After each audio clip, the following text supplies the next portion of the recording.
혹시 요즘 계단 몇 층만 올라가도 무릎이 시큰거리고 다리가 예전보다 무겁게 느껴지지 않으십니까? 예전에는 가볍게 뛰어 올랐던 계단이 요즘은 유난히 버겁게만 느껴지고 조금만 걸어도 다리가 뻐근해져서 앉고 싶어지는 경우가 많아졌을 겁니다. 가만히 있다가 손목이나 발목을 살짝만 부딪혀도 예전 같으면 금세 괜찮아졌는데 이제는 욱신거림이 오래 가고 괜히 불안해지는 경험도 있으실 겁니다. 많은 분들이 이런 변화를 단순히 나이 들어서 생기는 자연스러운 현상이라고 생각합니다. 하지만 사실은 그렇지 않습니다. 우리 몸은 놀라울 정도로 정직해서 무언가 부족하거나 이상이 생기면 반드시 작은 신호를 보내줍니다. 문제는 우리가 그 신호를 무시하거나 별일 아니겠지 하고 넘겨버린다는 것이죠. 그런데 그 신호의 중심에는 의외로 칼슘 부족이 숨어 있는 경우가 많습니다. 칼슘은 단순히 뼈를 만드는 재료라고만 생각하기 쉽습니다. 그러나 칼슘은 뼈와 치아를 지탱하는 것 이상으로 우리 몸 전체의 생명 활동에 관여합니다. 근육이 움직이고 심장이 박동하며 신경이 자극을 전달하고 혈액이 응고되는 순간까지 칼슘은 빠지지 않고 등장합니다. 심지어 면역 반응과 피로 회복에도 칼슘이 필요합니다. 한마디로 말해 칼슘은 단순한 영양소가 아니라 몸 전체의 균형을 지키는 지휘자와 같습니다. 하지만 안타깝게도 나이가 들수록 칼슘을 받아들이는 능력은 크게 떨어집니다. 위산과 소화효소 분비가 줄어들기 때문입니다.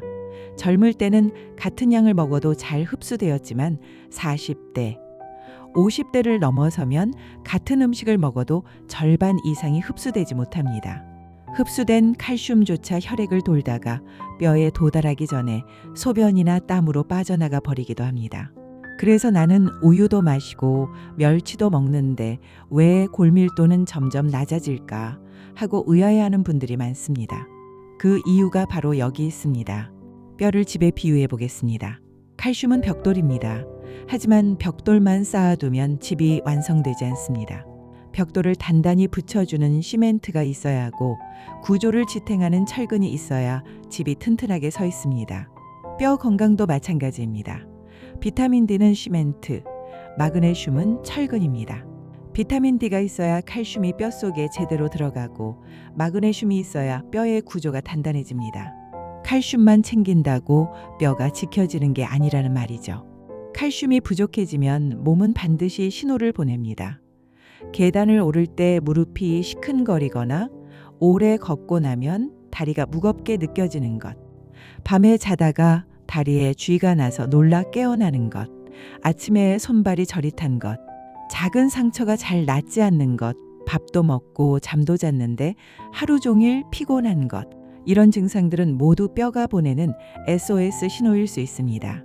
실제로 건강보험심사평가원의 조사에 따르면 우리나라 60세 이상 성인의 3분의 1은 이미 골다공증이나 골감소증을 겪고 있습니다. 특히 여성은 폐경기를 지나면서 여성 호르몬이 급격히 줄어들어 뼈 손실 속도가 빨라집니다. 그래서 70대에 들어서면 2명 중 1명이 골다공증 환자가 됩니다. 문제는 골다공증이 단순히 수치상의 문제가 아니라는 겁니다. 골다공증이 진행되면 작은 충격에도 뼈가 쉽게 골절됩니다. 멀쩡히 걷던 분이 가볍게 넘어졌다가 손목이 부러지고 벽에 부딪혔을 뿐인데 갈비뼈에 금이 가는 경우도 많습니다. 특히 고관절 골절은 치명적입니다.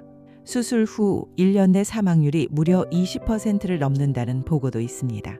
결국 뼈 건강을 지키지 못한다는 것은 단순히 뼈의 문제가 아니라 독립적인 삶 자체를 잃을 수 있다는 뜻입니다. 그렇다고 절망할 필요는 없습니다. 이미 우리의 밥상 위에 해답이 놓여 있기 때문입니다. 칼슘과 뼈 건강을 지켜주는 음식은 생각보다 가까이에 있습니다.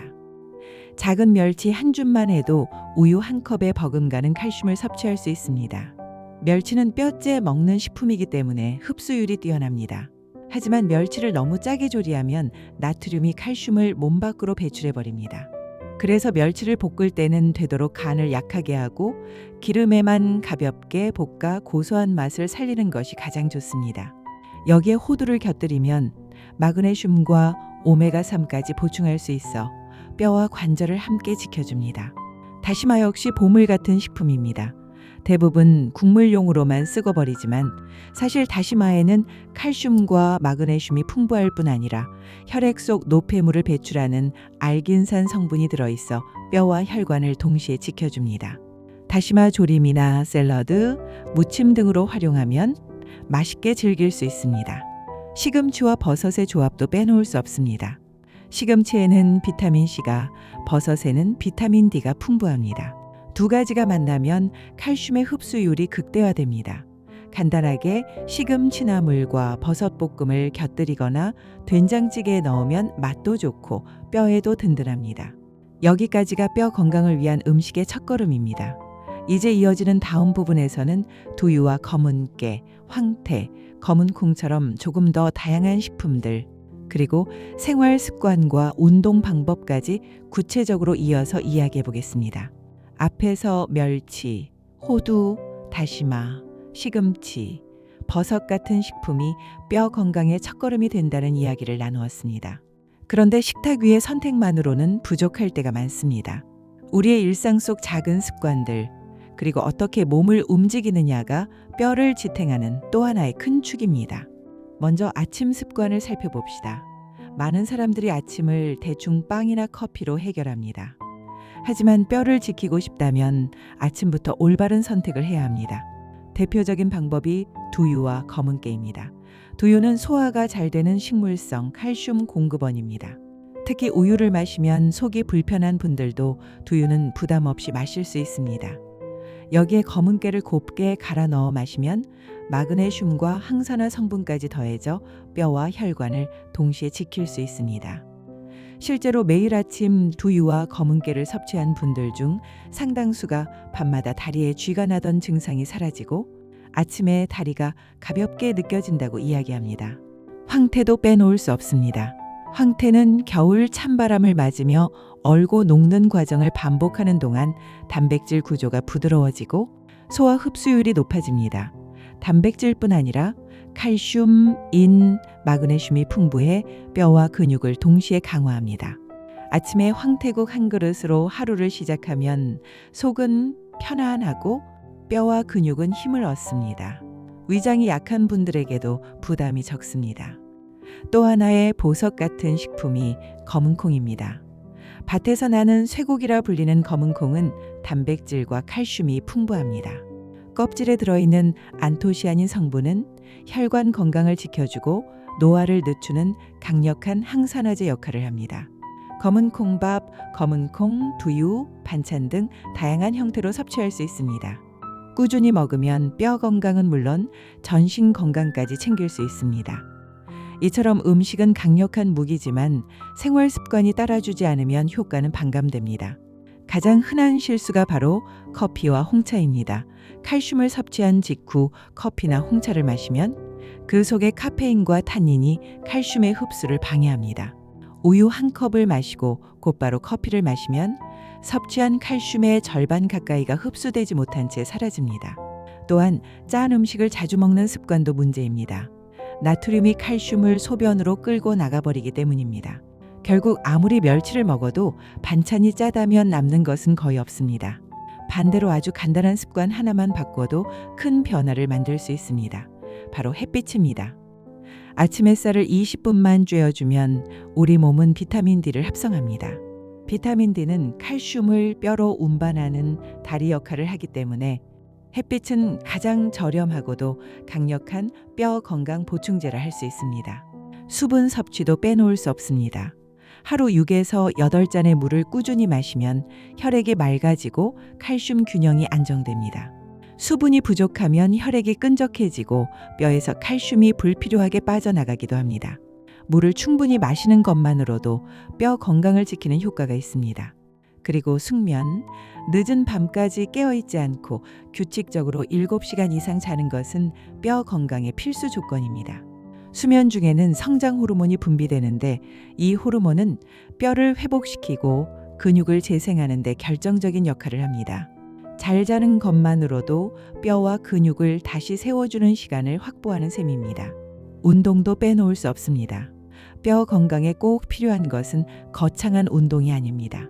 오히려 무리하게 달리거나 과격한 운동을 하면 관절에 무리가 갑니다. 뼈는 작은 자극이 반복될 때 더 강해집니다. 의자에서 앉았다 일어나기를 반복하는 동작, 가벼운 아령을 드는 동작, 집안 계단을 몇 층만 오르내리는 것만으로도 충분합니다. 반대로 술과 담배는 뼈 건강에 최대적입니다. 술은 칼슘 흡수를 방해하고 간 기능을 떨어뜨려 비타민 D 활용을 막습니다. 담배는 뼈 세포 활동을 억제해 뼈가 회복될 수 있는 능력을 떨어뜨립니다. 하루에 한 잔씩 술을 줄이고 한 개비씩 담배를 줄이는 것만으로도 뼈 건강에 큰 도움이 됩니다. 실제 사례를 살펴보면 분명합니다.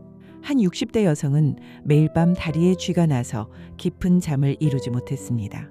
검사 결과 칼슘과 마그네슘 수치가 모두 낮았습니다.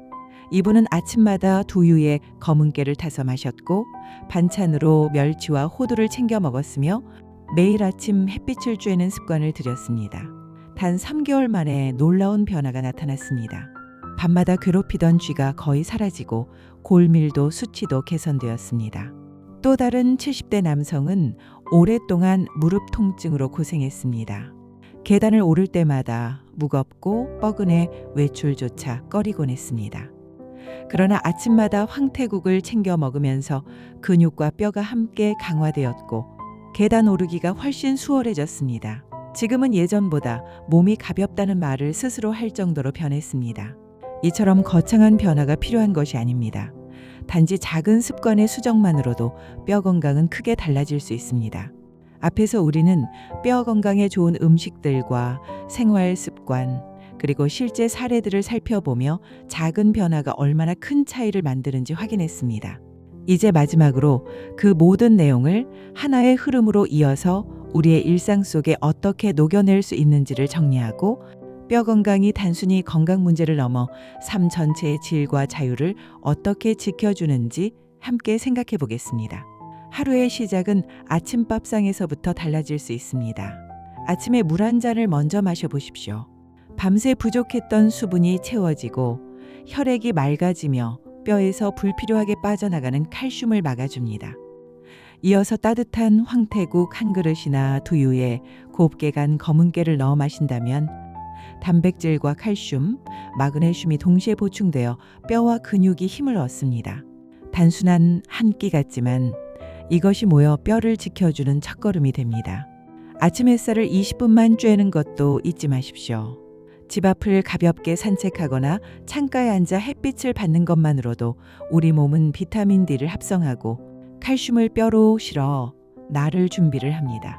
이것이 바로 가장 값싸고 강력한 보충제입니다. 점심시간은 단순히 배를 채우는 시간이 아니라 뼈를 보강하는 시간이 될 수 있습니다. 시금치나 물과 버섯볶음, 멸치볶음 같은 반찬을 곁들이십시오.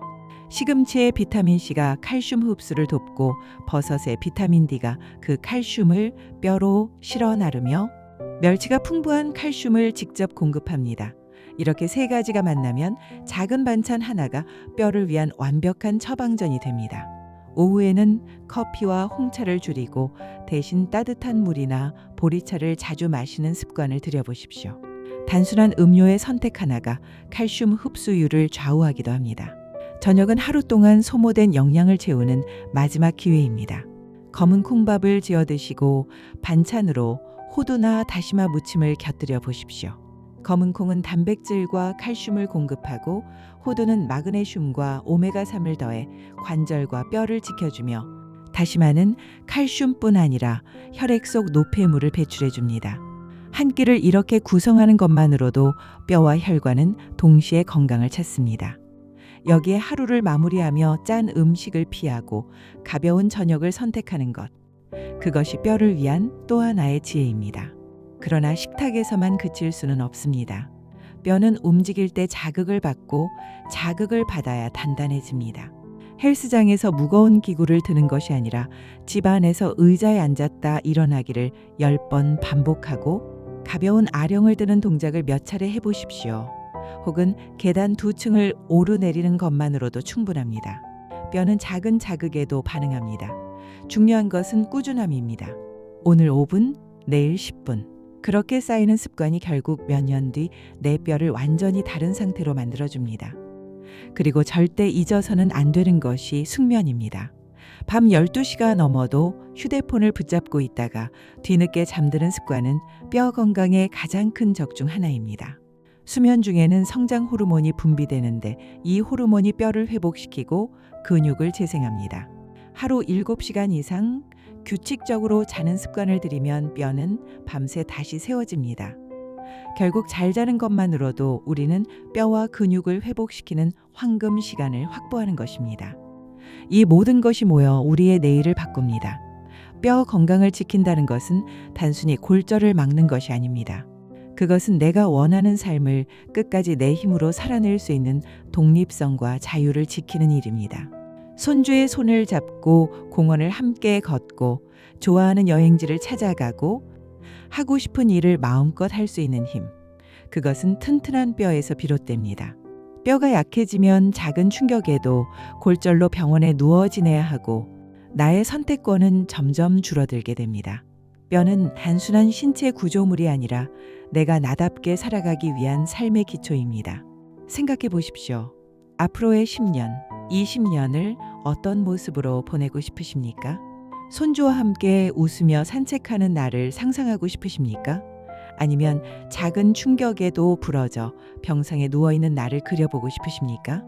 우리의 미래는 거창한 변화에서 오는 것이 아닙니다. 오늘의 작은 선택에서 시작됩니다. 오늘 멸치 한 줌, 오늘 햇빛 20분, 오늘 의자 스쿼트 한 세트. 그 작은 선택이 쌓여 1년 뒤, 10년 뒤 우리의 뼈는 전혀 다른 모습을 갖게 됩니다. 뼈는 단순히 우리 몸을 세워주는 기둥이 아닙니다. 뼈는 곧 우리 삶의 기반입니다. 오늘 우리가 내리는 선택이 내일의 삶을 바꿉니다. 건강한 내일은 멀리 있는 것이 아니라 바로 지금 이 순간 우리가 내리는 결정 속에 있습니다. 오늘의 선택이 여러분의 70대, 80대, 90대의 삶을 지켜줄 것입니다.